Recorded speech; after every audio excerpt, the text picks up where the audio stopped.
Hello dear student, DBC classes में एक बार फिर से आप सभी का स्वागत। डीबीसी क्लासेज, डीबीसी का मतलब क्या होता है? डीबीसी का मतलब होता है दाल भात चोखा। अरे यार, मजाक कर रहा हूँ। जिस तरह से स्टूडेंट लाइफ में दाल भात चोखा का बहुत ही ज़्यादा इम्पोर्टेंस है, उसी तरह से 10th में मैथ का भी बहुत ही ज़्यादा इम्पोर्टेंस है। तो मैथ को क्लियर कॉन्सेप्ट के साथ सही तरीक़ा से आपको डिस्कस करवाएगा डीबीसी क्लासेज। मैं रमन प्रकाश सिंह आज आप लोगों के लिए एनसीईआरटी एक्सरसाइज 3.5 डिस्कस करने वाला हूं। तो चलिए देखते हैं एक्सरसाइज 3.5।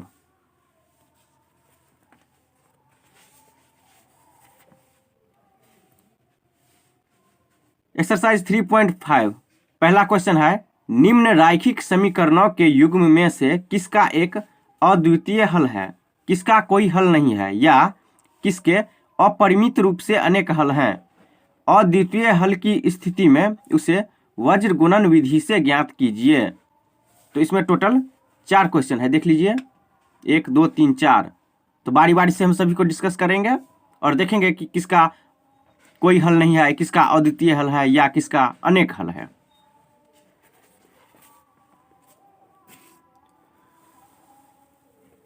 वैसे थ्योरी के क्लास में हम डिस्कस कर चुके हैं कि किसका अद्वितीय हल, किसका कोई हल नहीं, या किसका अनेक हल है। तो यहां भी एक बार हम लिख देते हैं, कोई दिक्कत नहीं है। पहला, जब a1/a2 is not equal to b1/b2, तो a1 a2 b1 b2 क्या होता है? a1 होता है x का कोफिशिएंट, यानी देख लीजिए यहाँ कुछ नहीं है तो 1, ये 3। b1 होता है क्या? y का कोफिशिएंट। b2 ये नीचे वाले y का कोफिशिएंट, यानी कहने का मतलब इसको हम इक्वेशन 1 कह दें, इसको इक्वेशन 2। तो ये होता है a1 इसका कोफिशिएंट, a2 इसका, b1 b2 यानी y का कोफिशिएंट। तो इस स्थिति में है तो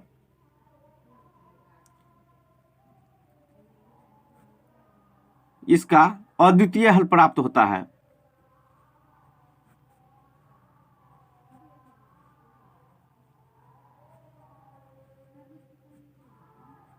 अब सेकंड देखिए,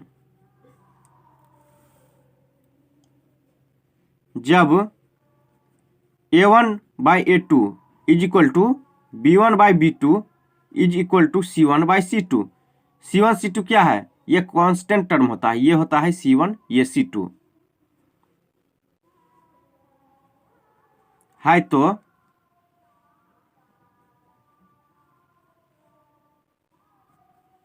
तो इस युग्म का, यानी इस युग्म के अपरिमित रूप से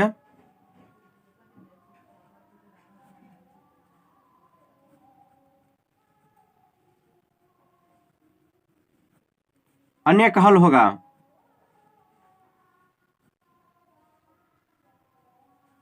और थर्ड में देख लीजिए, a1/a2 is equal to b1/b2 is not equal to c1/c2 है। तो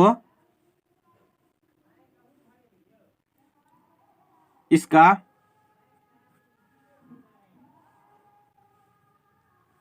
कोई हल नहीं होगा।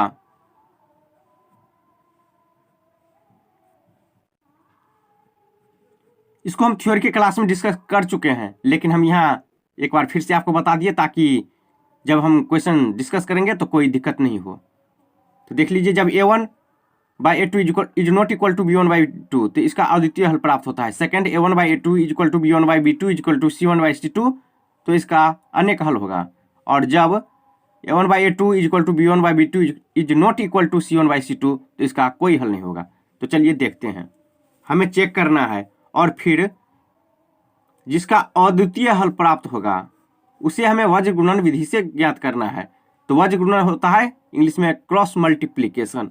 तो चलिए देखते हैं, इसमें चेक करते हैं। सबसे पहले a1/a2 इज इक्वल टू, यानी x का कोफिशिएंट तो 1/3, b1/b2 is equal to y का कोफिशिएंट 3/9, यानी -3/9 -9।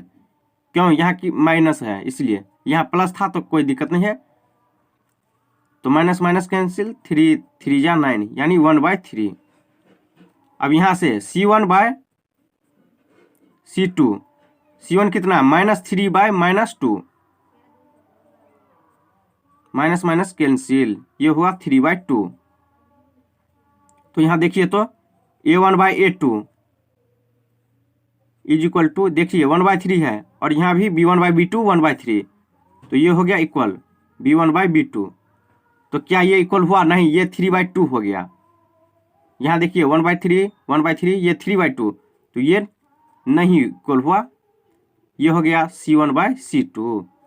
A1/A2 equal to B1/B2 is not equal to C1/C2, तो इसका कोई हल नहीं होगा।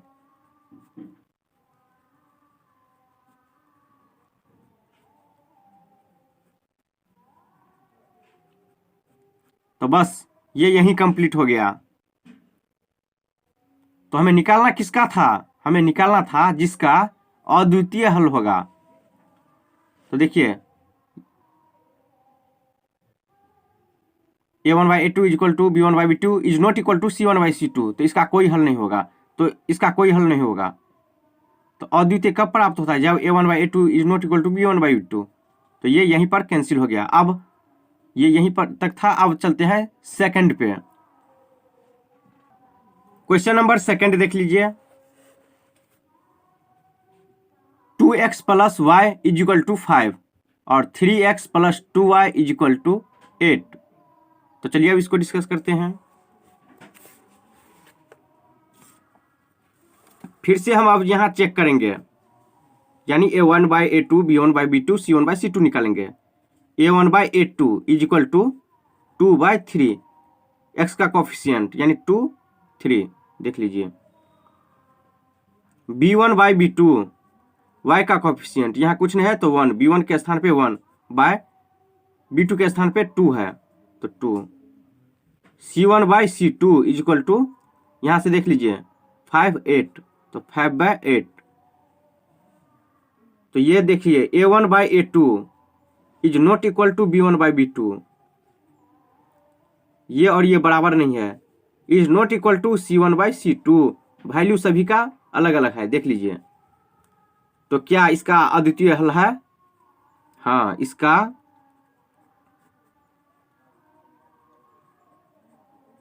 अद्वितीय हल है, इसका अद्वितीय हल है। तो अब हमें इसका वज्र गुणन विधि से यानी क्रॉस मल्टीप्लिकेशन मेथड से सॉल्व करना है। अभी 3 केस अभी हम बता दिए हैं, किसका अद्वितीय हल होगा, किसका अनेक हल होंगे और किसका कोई हल नहीं होगा। तो सेम उसी तरह से इसको हम सबसे पहले A1/A2 B1/B2 C1/C2 निकाले हैं, तो इसका अद्वितीय हल है। तो चलिए अब इसको हम सॉल्व करते हैं। 2x + y is equal to 5, ये इक्वेशन हमारा फर्स्ट है। 3x + 2y is equal to 8, ये इक्वेशन सेकंड है। तो इसको हम कैसे निकालते हैं? तो इसको हम थ्योरी के क्लास में टोटल 5 टाइप से बताए हैं मल्टीप्लाई, जिसमें एक वज्र गुणन भी था। तो कोई बात नहीं, यहाँ भी हम बता देंगे। सबसे पहले देखिए, ये जब हम x का टर्म लेते हैं यानी x का ये टर्म, तो x का टर्म जब लेंगे तो x को छोड़ देना है।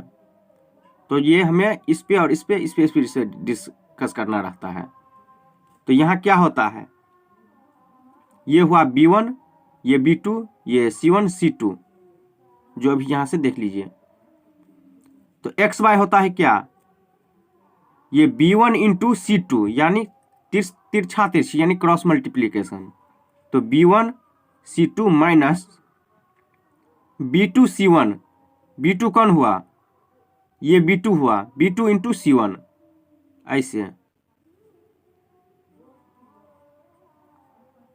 और फिर जब हम y का लेंगे तो y को छोड़ दीजिए, इसको छोड़ देना है। अब तो अब क्या होगा, C1 A2 ये हमारा हुआ, तो C1 into A2, C1 A2 minus C2 A1, C2 ये हमारा हुआ C2 A1,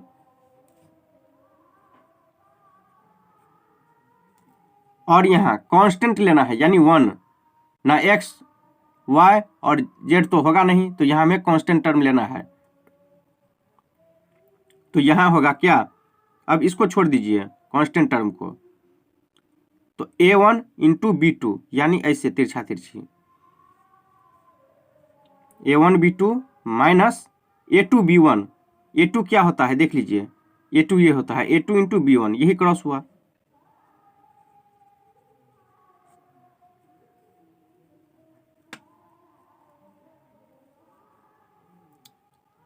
तो वैसे इस तरह से भी देख लीजिए,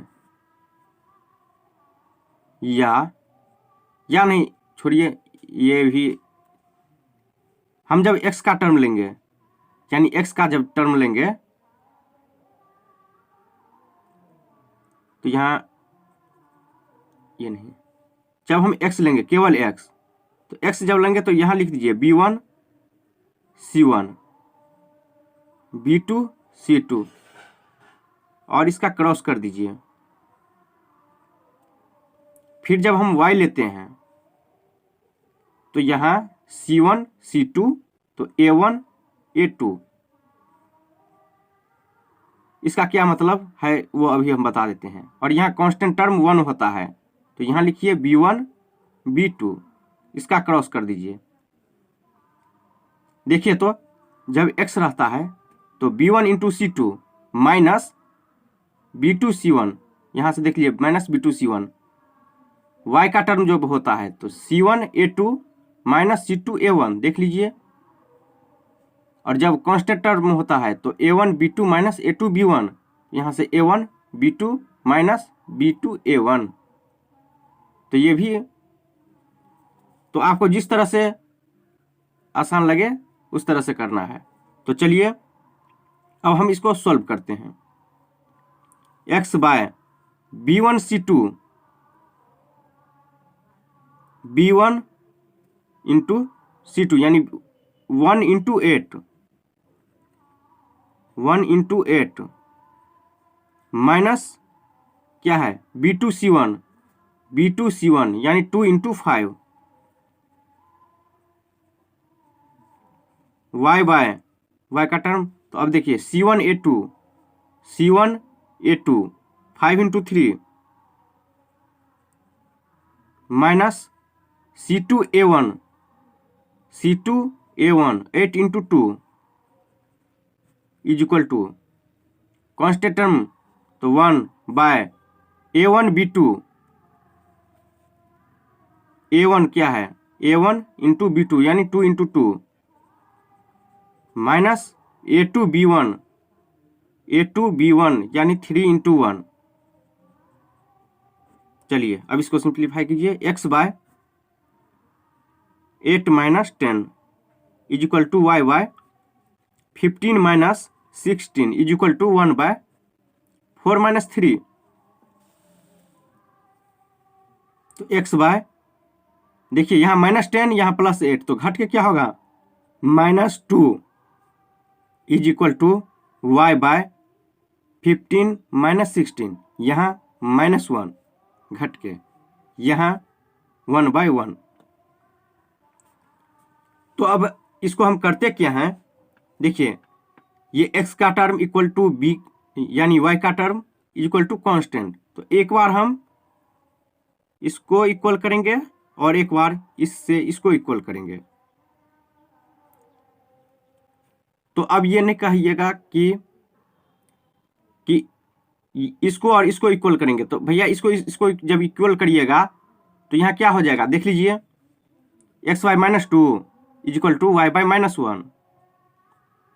तो फिर से क्रॉस करिएगा तो x minus x equal to -2y, तो यहाँ x और y का वैल्यू तो आएगा नहीं, तो ये रफ हमारा था, तो इसलिए हम इसको इक्वल किए इसको। तो यहाँ से देख लीजिए अब क्या होगा, x by -2 equal to 1 by 1, x is equal to -2 cross multiplication. अब y by -1 is equal to 1 by 1, y is equal to -1। तो यहाँ से देख लीजिए हमें x और y का वैल्यू आ गया, तो इसीलिए हम इसको और इसको इक्वल नहीं करेंगे, नहीं तो यहाँ से x और y का वैल्यू आता नहीं। तो यही हमारा x का वैल्यू हो गया और यही हमें हमारा y का वैल्यू, और यही हमको लाना था। तो चलिए देख लीजिए एक बार ऊपर से। अद्वितीय हल के केस में हमें सॉल्व करना था, तो सबसे पहले हम फार्मूला बता दिए हैं, उस पर वैल्यू रखे हैं और यहां से हमें x और y का वैल्यू आ गया। अब चलते हैं थर्ड पे। क्वेश्चन नंबर थर्ड देख लीजिए।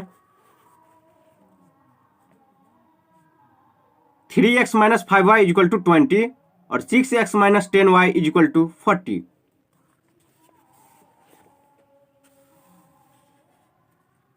तो फिर से हमें ये चेक करना है, तो निकालना है a1 by a2 equal to, यहां से देख लीजिए a1 a2 क्या होता है, x का कोफिशिएंट। तो सबसे पहले 3/6, इसको ये तो कट रहा है, 3 2 जा 6 यानी 1/2 आ गया। b1 by b2 equal to -5/-10, -5/-10, minus minus cancel, 5 2 जा 10 यानी 1/2। c1 by c2 equal to 20/40,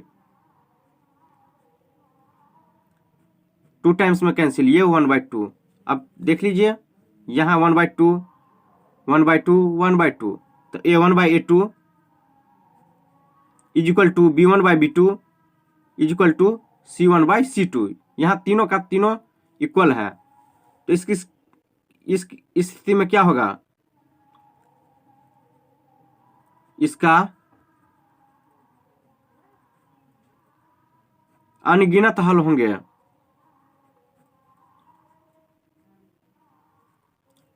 तो हमें अब इससे आगे सॉल्व नहीं करना है, होगा ही नहीं।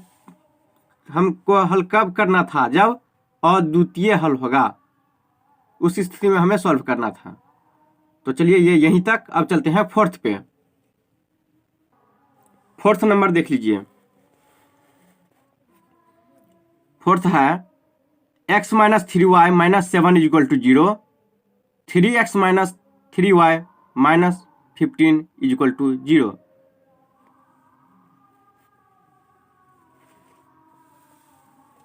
ये हमारा फोर्थ है। तो फिर से अब हमें चेक करना है, तो a1 बाई a2 निकालना है। अब सबसे पहले a1 by a2, b1 by b2, c1 by c2। a1 by a2 equal to a1 यानी x का कोफिशिएंट, तो 1/3, b1 by b2 equal to, यहाँ से देख लीजिए -3 और ये -3, -3/-3, 1 टाइम्स में कैंसिल यानी 1/1। c1 by c2 equal to -7/-15, -7/-15, minus minus cancel, ये 7/15। यहां से देख लीजिए a1 बाई a2, क्या ये इक्वल है, नहीं है, तो not equal. b1 by b2, क्या ये इसके इक्वल है और इसके इक्वल नहीं, is not equal to c1 by c2। तो अब यहां से कह सकते हैं इसका अद्वितीय हल होगा। जब ये तीनों बराबर नहीं रहता है तो उसका अद्वितीय हल होता है, और जब अद्वितीय हल होता है तब हमें सॉल्व करना होता है। तो चलिए अब इसको सॉल्व करते हैं। किस मेथड से, वज्र गुणन विधि से, यानी क्रॉस मल्टीप्लिकेशन। और फॉर्मूला क्या होता है, x bye b1c2 minus b2c1, जब y का रहता है तब c1a2 minus c2a1 equal to, जब कांस्टेंट टर्म रहता है तब क्या होता है, a1b2 माइनस a2b1। यही हमारा फार्मूला होता है। इसी फार्मूला पे हम इसका वैल्यू पुट करेंगे। तो यहां से देख लीजिए x बाय, ये हमारा फार्मूला है, इसको हम घेर दिए हैं। x बाय b1c2, ये होता है b1 इंटू c2 यानी -3 - 15,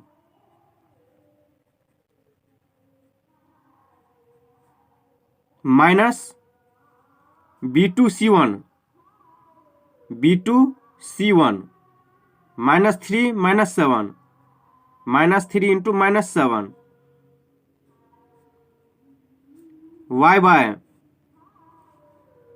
C1A2 minus 7 into 3 minus C2A1 minus 15 into 1 minus 15 into 1, और जब कांस्टेंट टर्म रहता है तब A1B2 यानी 1 minus 3 1 into minus 3 minus A2B1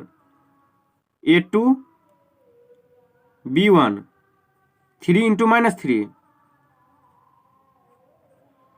अब इसको सॉल्व करना है। x बाय, देखिए यहाँ माइनस ये दोनों मल्टीप्लाई होकर प्लस में हो जाएगा, तो 45 माइनस, ये देखिए ये दोनों माइनस माइनस प्लस हो जाएगा, तो 7 इंटू 3 21, और यहाँ तो बीच में एक माइनस है तो माइनस रहेगा ही। y बाय, देखिए माइनस 7 इंटू 3 माइनस 21, और यहाँ 15 इंटू 1 तो 15 माइनस 15, और यहाँ माइनस तो minus minus plus 15। Constant bye minus 3 into 1 minus 3, और यहाँ से देख लीजिए 3 इंटू 3 9, लेकिन यहाँ माइनस है और यहाँ भी माइनस, तो minus minus plus 9। x by 45 minus 21 कितना होगा 24। y बाय माइनस 21 प्लस 15 घटेगा, और चिन्ह क्या रहेगा जो बड़े वाले पद में रहेगा, तो minus 6 is equal to 1 by, ये माइनस में ये प्लस में है, लेकिन बड़ा कौन है तो 9 घटेगा, तो यहाँ से 6 हो गया।